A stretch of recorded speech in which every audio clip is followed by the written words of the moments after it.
भारतीय रसोई में हल्दी का एक प्रमुख स्थान है। इसी हल्दी की खेती करने वाली महिला किसान और मेघालय की निवासी ट्रिनिटी सावो को भारत सरकार ने 2020 में पद्मश्री पुरस्कार से सम्मानित किया था।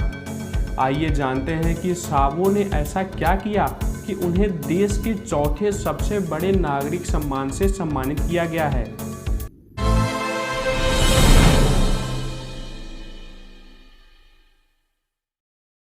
नमस्कार किसान भाइयों बहनों, आप सभी का हमारे इस वीडियो में स्वागत है। मेघालय के पश्चिम जयंतिया हिल्स जिले की रहने वाली हैं ट्रिनिटी सावो। सावो हल्दी की खेती जैविक विधि से करती हैं।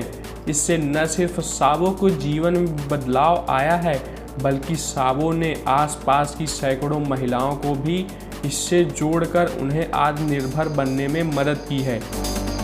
सब्जी बनानी हो या दाल, पूजा पाठ हो या कोई शुभ कार्य, हल्दी का एक विशेष स्थान होता ही है। इसी हल्दी की जैविक खेती करने वाली महिला किसान को भारत सरकार ने 2020 में पद्मश्री पुरस्कार से नवाजा था। सावो के आसपास की सैकड़ों महिलाएं भी सावो से जुड़कर आत्मनिर्भर बन रही हैं। उनसे जुड़ी महिलाएं आज जैविक तरीके से हल्दी की उन्नत किस्म की खेती कर अच्छी कमाई कर रही हैं। ट्रिनिटी सावो और उनसे जुड़ी महिलाएं जैविक तरीके से हल्दी की एक खास किस्म लकडोम की खेती करती हैं। प्रगतिशील किसान सावो के प्रयास से 800 से अधिक महिलाओं की आय 3 गुनी तक बढ़ चुकी है। ट्रिनिटी सावो ने 25 महिला किसानों के साथ स्पाइस बोर्ड की मदद से अपने सफ़र की शुरुआत की थी। आपको बता दें, समय के बीतने के साथ साथ उनके धीरे धीरे काफ़ी संख्या में महिलाएं जुड़ गई। 4 साल के अंदर ही अब सावो 800 किसानों के साथ मिलकर लकडोम किस्म की जैविक तरीके से हल्दी की खेती कर रही हैं।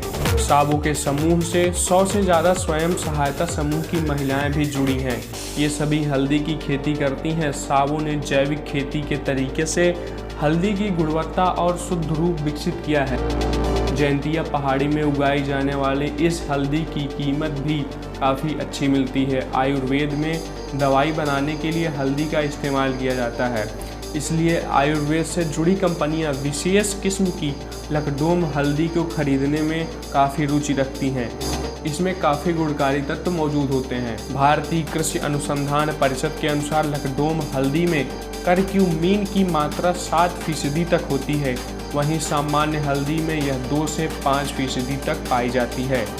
हल्दी की गुणवत्ता का आधार करक्यूमिन ही है। इसी कारण सावो और उनके साथ हल्दी की इस किस्म को उगा रही महिलाओं को काफ़ी फ़ायदा मिल रहा है। दूर दूर से खरीदार इस देसी किस्म को खरीदने के लिए उनके यहाँ पहुँच रहे हैं। कृषि विशेषज्ञों का मानना है कि यदि किसान हल्दी की खेती जैविक तकनीकी से करे तो उन्हें काफ़ी फ़ायदा मिलेगा। कम लागत के कारण मुनाफा ज़्यादा होगा। जैविक तरीके से उगाई गई हल्दी की गुणवत्ता आम हल्दी से काफ़ी अच्छी होती है। इसी कारण उन्हें बाज़ार में अच्छी कीमत भी मिल जाती है। सबसे खास बात है कि हल्दी का उपयोग किसी विशेष मौसम में नहीं होता, इसकी साल भर मांग बनी रहती है। इसलिए अगर किसान जैविक तरीके से हल्दी की उत्तम किस्म की खेती करता है तो उसे बहुत ही ज़्यादा मुनाफा मिलेगा। यदि आपको भी हल्दी की खेती करने का मन हो रहा हो तो प्लीज़ हमें कमेंट में ज़रूर अपनी बात बताएं। आप किस तरीके की खेती अभी इस समय कर रहे हैं और आगे आपका क्या प्लान है, आप आगे कौन सी खेती करने वाले हैं। तो आप अपने विचार हमसे साझा करिए, हम आपकी उसमें मदद करेंगे। तो आपको ये जानकारी कैसी लगी सावो के बारे में, यह जानकर कि वो जैविक तरीके से हल्दी की खेती करती हैं और उन्हें पद्मश्री अवार्ड भी मिल चुका है। तो फिर मिलेंगे इसी तरीके की जानकारी लेकर, हम आते रहते हैं। आप हमारे चैनल को सब्सक्राइब कर लीजिए और मिलेंगे फिर आपको इसी तरीके से और भी वीडियो में। हम ऑर्गेनिक फार्मिंग पर अपने किसानों को जानकारी लेकर आते रहते हैं, उनको ये प्रोत्साहित करने की कोशिश कर रहे हैं कि हमारे जो नए किसान भाई हैं या जो पहले से ही खेती कर रहे हैं वो ऑर्गेनिक फार्मिंग में अपना हाथ बढ़ाएं। और अभी तो सरकार ने भी जैविक खेती करने वाले किसानों को मदद देने का काम शुरू किया है। तो फिर इसी तरीके से हम वीडियो लेकर आते रहेंगे। मिलेंगे आपसे अगले वीडियो में, तब तक अपना ध्यान रखिए। जय हिंद, जय भारत।